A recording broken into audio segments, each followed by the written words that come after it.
Hey, happy Friday, everyone. This is Blake Hotchkiss, Clinical Education Specialist with the Association for Vascular Access. Hope everyone is out there enjoying their summer.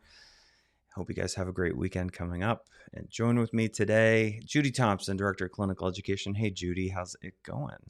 It's going great, Blake. Thank you so much. I as well hope everybody's having a great summer. I'd like to have more summer, longer summer, all the above. I thought it was always summer in San Diego. Yeah, it's pretty nice. I Sorta. have to admit, it just gets a little hotter in summertime here. A little bit Uh, hotter, a little bit more beach weather, which is lovely. yes, nothing like the seasons in New England for sure. It's only a short summer for us, so hope you guys are out there enjoying it if you're in the northern part of our country. So, Our well, seasons in San Diego are more like baseball, basketball, yeah, football. sports. So let's talk about health equity. So next week we're launching the clinician side of the survey. So for those of you guys who are not following along so far, we do have a patient perspective survey out there right now that's open to anyone in the US or Canada that's had an IV placed. So tons of people qualify. If you can share that link, that would be fantastic. I did put a link to our AVA landing page for both of the surveys because we're going to talk about the launch of the clinician one coming next week. Share it with your friends, your colleagues, loved ones, anyone who matches that description of IV and in the US or Canada. We'd appreciate, your help in understanding this problem. But Judy, so tell us a little bit about next week. What's been going on with health equity? Health equity, it's awesome. I mean, gosh, what a topic to try to start to understand. And I'll admit, a year ago, I was a novice. I'm still probably a beginner, but I have put a lot of time and effort and learned an awful lot in the last 12 months. And I am just amazed at the inequities in healthcare, let alone vascular access. So if we know that there's data that tells us that people of darker skin tones have a harder time getting successful vascular access, and there's not a lot of data, by the way. But the data that we do know says it takes 2.25 attempts to get an IV in on average. So if we know we have this population that's harder to start with, and we are already going 2.25 as an average, we've got to get to one stick as a standard, don't you think? I agree, and that goes for any patient who needs an IV. Right. You should come to a hospital or any setting and expect to get one IV stick. That should be the standard. That's Ava's stance. So, Right. I used an analogy yesterday in kind of a poll question and something different that, if you like, there was a salad that I used to buy at one of the major big box stores forever and ever. I loved it. I'd get it every other week, and it came in a 2-pack, and then it started going bad after 2 or 3 days. And this happened probably 4 times before it kind of clicked in my brain because I'm not that quick sometimes. But it's like, this went bad well before the expiration date. And I took it back and they said, oh, we've gotten a ton of these back, meaning they've not made it to their expiration date or their done of treatment date, so to speak. And I went, well, I stopped buying that. What if that happened with healthcare with PIVs? We don't get them to go the distance. So going all the way back to your original question, which I didn't do a good job answering. I sound like a lawyer or a politician more I so. do love that analogy because it makes you put into perspective, is this a worthwhile current process? And it needs to Thing. change. And there's Agreed. opportunities to change. Agreed. So what we're doing with these equity surveys is we're asking a variety of questions. The demographics tell us approximate age, what your race is, and more so what your skin tone is. So I was saying my son and I both took the survey. We're both Caucasian, and I'm a 2 and he's a 3.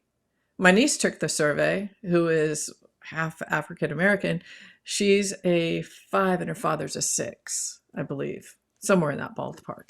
But nonetheless, we're looking not just at race, we're looking at the skin tone with that. We're looking at their comorbidities.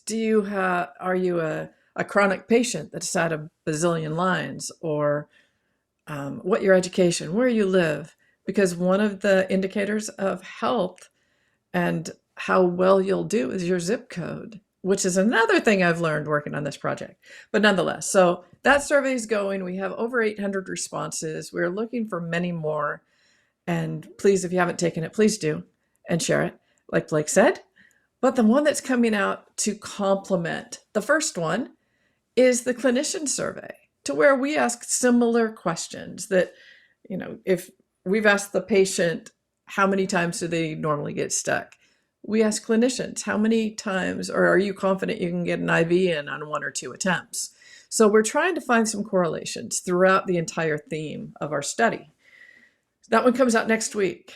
And I think when we get the data back, we will be able to hopefully make some conclusions that we can start making suggestions for meaningful change. Blake, you're involved in the project just as heavily as I. I think that there's tons of opportunities here. And I think that this is the kind of data that will help change the landscape for healthcare, especially around IV access, one of the most commonly performed invasive procedures in healthcare today, globally. And it expires before you can eat it, yeah, so to speak. The salad's going to go bad, guys. So. Analogies, they're the best. Yes, yeah. Sometimes mine are really bad. Yes. Oh man. Well, I mean, like you used another analogy that addressed, formal education and peripheral IV access as well during a recent talk. And, again, if people are trained, like if with the PIV fundamentals of peripheral IV access, Ava's work on helping to improve education before people even hit clinicals in nursing schools and other schools that are out there teaching IV therapy, giving them the best practice tools up front, changing that landscape so that people know the right way to do things that are safer for patients, our evidence-based practice. That's what's going to change, one component. And there are so many, because there's already people practicing and placing IVs, and we can do it better. We can. We have to do it better. Have to. We have peculiar indifference, my new favorite term. Next week also marks the launch of our next episode of the podcast. So really excited to see that one come out. Judy, you want to talk a little bit about that one? Absolutely. We're talking about probe disinfection again. So a new product is on the market, and we're going to talk about it. That is a high-level disinfection product that I've been speaking to this company for well over 3-4 years, and knowing that they had a product that was not FDA approved, and now it is, and I'm excited about it. It has a 2-minute cycle time, and it comes in as high-level disinfection by the FDA, and it's safe, it sounds like, for probes and hands. So I'm excited. I talked to some folks from Parker Labs about it, and just trying to put the finishing touches on it, get rid of any ums and ahs I might have said. And You're so good at that. Makes us all sound really good on Ava Academy. Thank you. And our podcast. So. I appreciate that. But yeah, I'm excited about this. We had a good talk. I talked to 3 of the people involved in this. I spoke to Ash. I spoke to, I know I shouldn't even say this live because I always get rid of names on here. So I'm just going to leave it at that. I spoke to 3 gentlemen with nice accents, and we talked about product from a whole different types of perspective. And if you can't wait for the podcast and want to know more about it, check out Parker Labs. They will be talking about it. It's a product called Tristel.